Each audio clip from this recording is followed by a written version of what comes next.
Today I want to talk about a number of things, not the least of which is the race for the Big 12 championship and all that's coming up after the bumper. Don't be cornering me. Hold up. Time. You gotta help me with that corner shit.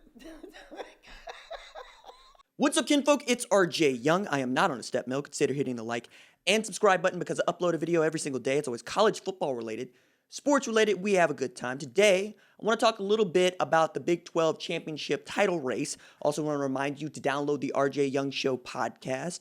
Wherever it is you get your podcast, I do a live show right here on Mondays and Wednesdays at 3 o'clock, playing with some other live stream times and locations. But if you miss those, you can always download the podcast. Also, join me on game night tonight, ESPN Radio, national radio, with Jeff Dickerson, as we take you through the day's events and what has happened in college football. Take a look ahead at the NFL, probably talk a little bit about the Masters.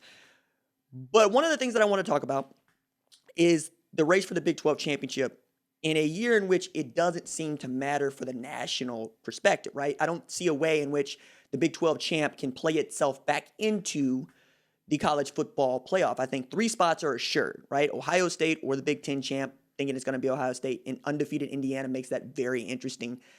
Also the SEC champ, right? Probably Alabama, if we're picking right now.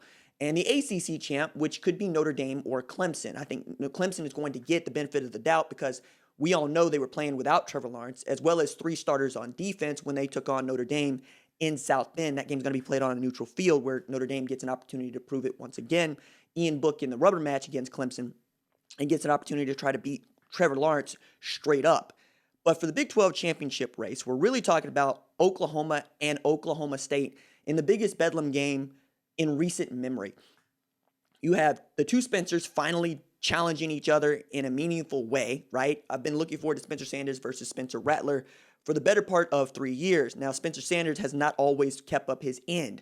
He's sort of a turnover machine. The man will put the ball on the ground and throw it to the other team. 2 things you can't have if you're the quarterback at Oklahoma State. And the reason why they lost to Texas, who's also in the hunt here.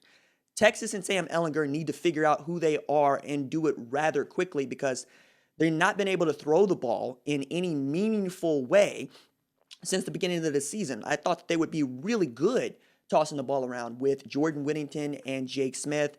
Jordan Whittington has been in and out. Jake Smith, I thought when he's played well, he's played really well. Tarek Black, I don't know why they aren't using this guy more. It feels like he would have done better staying at Michigan right now rather than trying to bolster that Texas wide receiving core along with guys that I thought were going to be good, right? Like Malcolm Epps, like Andrew Wiley, but also dudes like Joshua Moore are stepping up. And I didn't expect Joshua Moore to be the leading pass catcher for Texas this year, looking at what they return. You'd look at Brennan Eagles and you see everything that you want there. And then the backfield. They love Keontae Ingram. I love Bijan Robinson. I think Bijan Robinson ought to be the RB1 there. But Oklahoma is in the driver's seat as Oklahoma seems to find itself in this very cool driver's seat every year that Lincoln Riley's been on staff. Looking for a 6th consecutive Big 12 championship, and they're set up to be able to run the table, control their own destiny, and win that thing if they can beat Oklahoma State and finish out. And the thing that is in Oklahoma's favor right now is they're undefeated in the Riley era in the month of November. And more than that, the last 6 opponents that they face, Texas Tech, Kansas, Oklahoma State, Baylor, West Virginia, 5, not 6, 5, they're undefeated, right, with Riley as the head coach, something like 33-0, which is ridiculous when you or in the Riley era, not even as head coach since he's been offensive coordinator. That's also ridiculous and a thing that I think doesn't get enough pub. Plus, it feels like Oklahoma is finding itself in a way that it hadn't been able to find itself to begin the season with the return of Ramondre Stevenson at running back and Ronnie Perkins on the defensive line. I don't go as far as to say that Oklahoma would be undefeated if Ronnie Perkins or Ramondre Stevenson were available to start the Big 12 season. I don't see it like that. I mean, even with Trajan Bridges, I don't see it that way. I think that they got beat in the passing game and with big plays. I don't think they got beat, particularly because they were soft on the defensive line. Matter of fact, Isaiah Thomas has been one of the better defensive linemen that they have fielded this year, and Nick Benito has something like 5.5 sacks. He's been something of a godsend.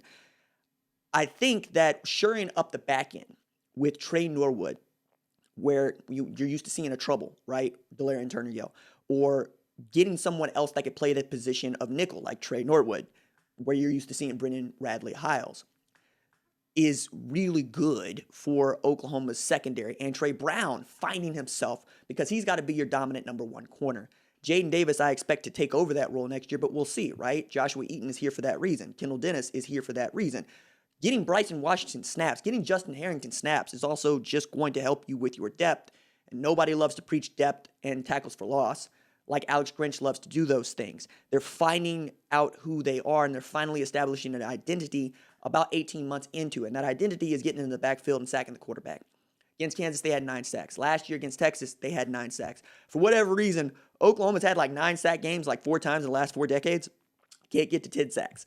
But I expect they'll have opportunities to do that, not necessarily against Spencer Sanders and Oklahoma State, but certainly against Baylor, Charlie Brewer, and perhaps even West Virginia, depending on how much of Letty Brown you can take away.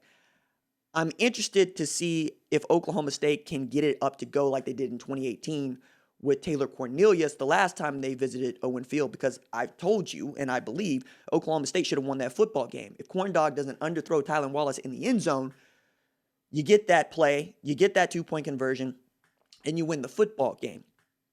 Taylor Cornelius is not the quarterback Spencer Sanders could be.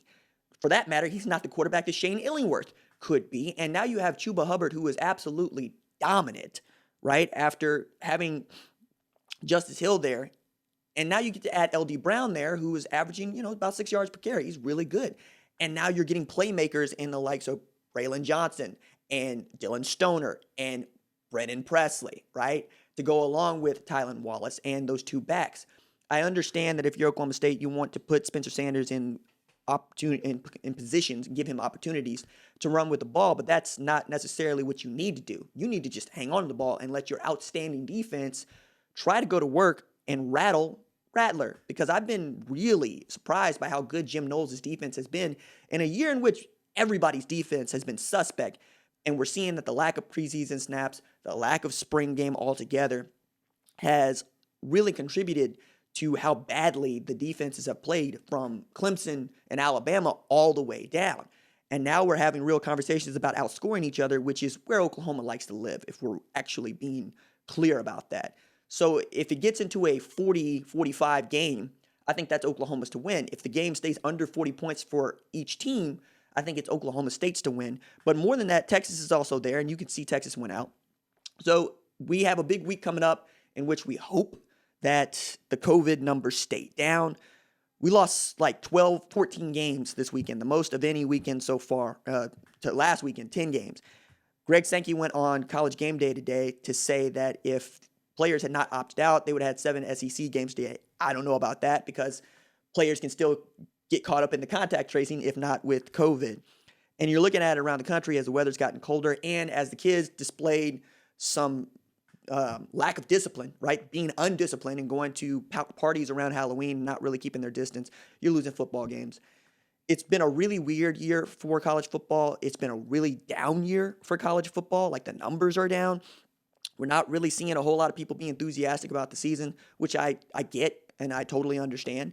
But I think those are all things to keep in context as we talk about pushing the college football playoff back, adding more games to the schedule. And who really wants to see these things other than diehard college football fans? Like, even now, not having Ohio State on television is going to hurt you. Have more to say about this throughout the day on the show tonight and every other day. Deuces.